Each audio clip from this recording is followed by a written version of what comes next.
increasing or they're decreasing. Yes, so when they're increasing, they're going upwards, decreasing, they're going down. We're talking about the gradients when we're talking about that. So if they're increasing, they've got a positive gradient. So remember, dy dx, or the derivative, tells us about the gradient. So if the gradient is positive, it means it's increasing. And if the gradient is negative, it means it's decreasing. But there are certain positions on the graph where it's neither increasing nor decreasing, and we call those stationary points. Okay? Do we remember the thing about stationary points? How do we know when stationary point? What's zero? The gradient. Okay? So when the gradient is zero, that's what we're going to have a stationary point. So stationary points are when the gradient is zero. Okay, remember there's three types. There's maximums, there's minimums, and there's called points of inflection, where it goes from being positive, positive, and zero in the middle, negative, negative, and zero in the middle. We may be asked how to find those stationary points. One way is using the second derivative. Okay, so the second derivative, if you remember, is literally just differentiating the derivative that we've already found. Okay, so it's the same process, we're just differentiating it twice.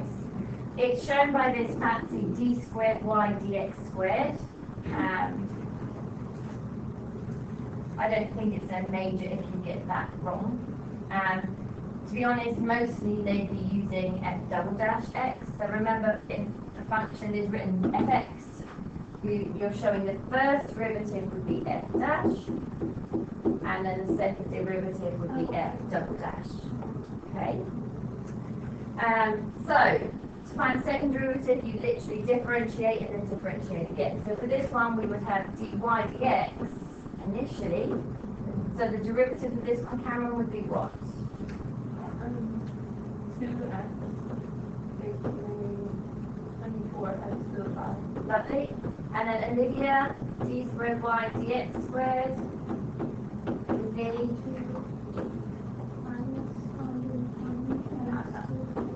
You're not just reading that out, you remember it.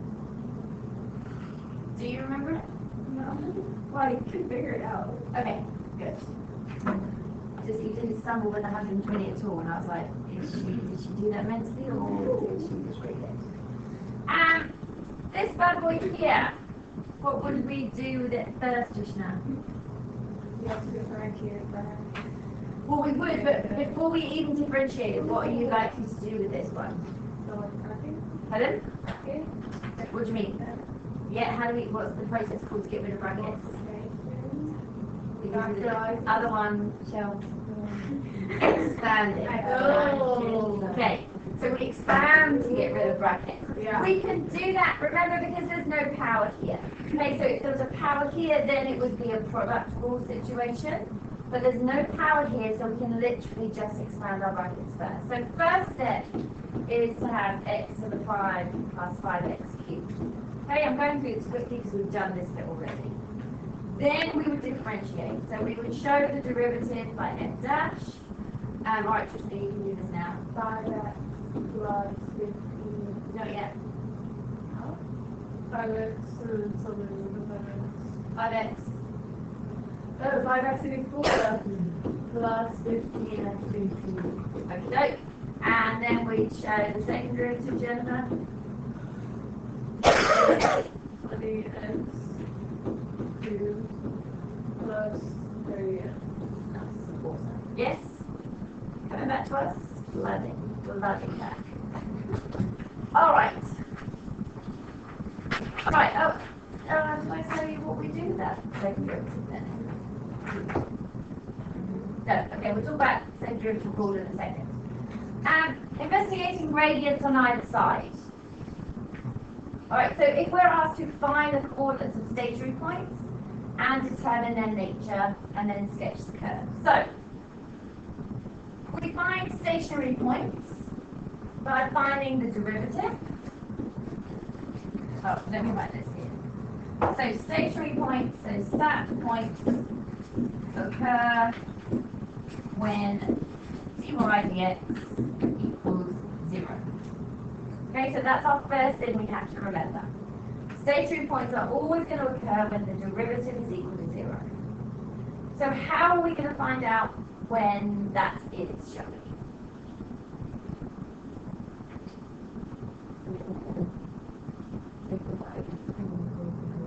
And Equals to 0. not yet, because it's the derivative, the stationary points are where the derivative is equal to 0. Do we have differentiating it? What derive? 2x to 3x to the power of 2 plus 6x plus nothing. Okay, remember the plus 1 it goes because Yeah. it's just a constant term. Alright, so we've differentiated it. We know that the stationary points happen when that derivative is equal to 0. So what we're going to do is now write 0 equals 3x squared plus 6x. And we're going to find out when that happens.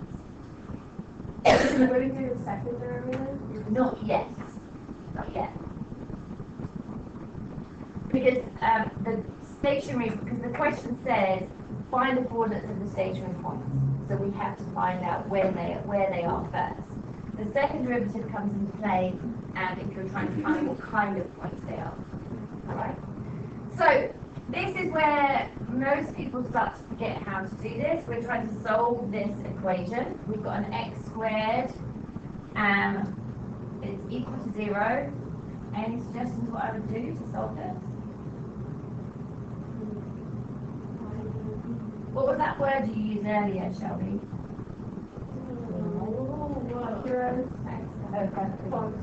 Okay, let's factorize this. 3x. Okay, so 3x is common. 3x plus 2.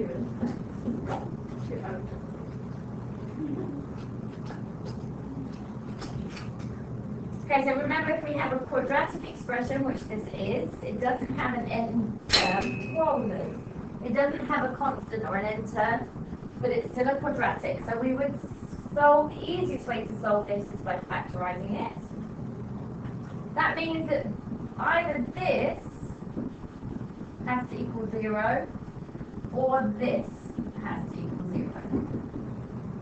Okay? The reason being is that these two things are being multiplied together, and if two things are being multiplied together and the answer is 0, one of those, or both, but one of them has to be equal to 0. So if 3x is equal to 0, it means that x is equal to what? 0. Yep. And if x plus 2 is equal to 0, alright, so that tells us the two x values of our stationary points. Okay, so we have two stationary points. They are the x values of them. Now they've asked us to find the actual coordinates. So that means that we now need to find the y-cut. Okay, how do you suggest we might do that? Oh no, you got a question? So this 0 and -2 Is where the stationary points happen. You may or may not remember, because it was a while ago. So if we were to draw this kind of function, it's a cubic function. Do we remember what they kind of look like? Not parabolas. Like it goes up, down, or down, down. Okay? So this is what a cubic graph looks like. Now, I'm hoping from those pictures you can see that we've got two stationary points. We've got one here and we've got one here. Yeah? Yeah. Or we've got one here and one here. Same meaning, we've still got two. If you recall that if we had a power of 3 here, we go down to be a power of 2, which tells us we have two stationary points. If you had a parabola, you would go down to being a linear, so you'd only have one stationary point. Okay, so that tells us how stationary points are. So what this tells us is that our stationary points happen when x is 0 and when x is -2. Okay? A bit more sense now? Alright, so how do we find the y-partner to it? We put these x's individually into this original equation, because this is our rule for y. So, when 0, what do you say, Jennifer?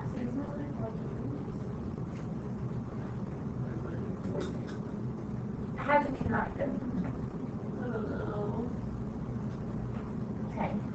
So when x is 0, y is 0 cubed plus, oh, what's the rule? 3x squared plus 1. Okay, so what's the value of y? 1. Okay, so that gives me one stationary point at 0, 1.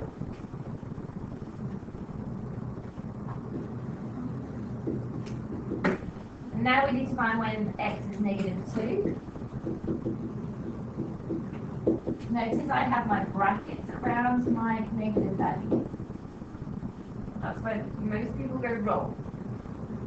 This could be on the non-cap paper, so you may not have a calculator to back you up here. Okay, so you've got to make sure that you're not making careless errors. So negative 2 cubed.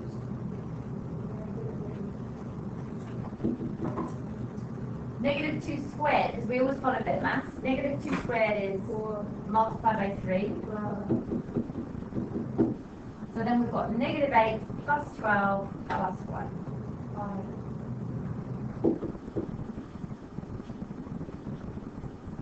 Okay, so that means our second coordinate is negative 2, 5.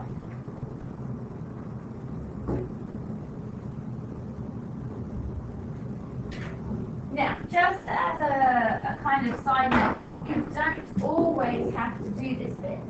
Okay, so they don't always ask you for the total coordinate. They may just ask for the x values. Alright? So just read the question carefully and see what they're interested in. Okay, but they have in this question asked for the total coordinate. So now we need to see what's going on with these points. This is the long-winded way of doing it, but it's important that you understand that it is a method that you can use just in case you forget what's going on. So we know that one of our stationary points is at 0, 1. So what am I going to do is I'm going to look at the gradient. Okay, notice it says the gradient on either side of that stationary point. So my stationary point is when x is 0. Okay, so that's my stationary point. What is a value to the left of it? Negative 1. And what's the value to the right of it? 1. Okay, we go easy.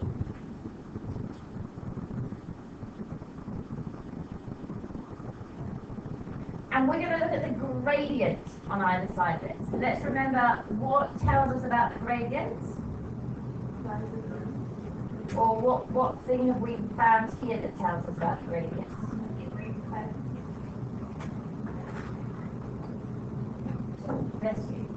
What does this tell us about? What is the derivative telling us about? The gradient. Okay? So this is a rule to tell us what the gradient is. Okay? So we are going to now substitute the values that we just selected into that dy dx expression. So let's remind ourselves down here, just so we don't lose it, that that's 3x squared plus 6x.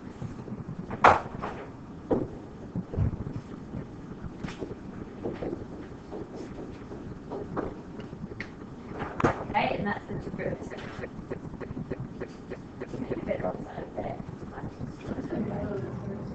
Pardon? Oh, for goodness sake. Can we just quickly do this? So when x is negative 1, it's going to be negative 1 squared, which is 1 multiplied by 3, 3. And then 6 lots of negative 1. So what's 3 take away 6? Negative 3. Now, we're not so interested in the actual value, but we are interested in the fact it's negative. Okay, when x is 1, it's going to be 1 squared, it is 1 times 3, 6 times 1, so obviously that's 9. What did we know about the derivative when x was 0? We knew it was 0. Okay, so we knew that bit. So what that means is this function has gone from being a negative gradient to a zero gradient to a positive gradient. What kind of point does that look like? Does it look like a maximum, a minimum, or a point of inflection? A minimum point, yes? Okay? So that is a minimum point. Do you see the deal there? Then what we're going to do, starting next lesson, is we're going to look at the -5 or -2, So we're going to focus on -2. We already know our gradient there is 0. We'll look a little bit to the left of it, which is -3, and a little bit to the right, which is -1.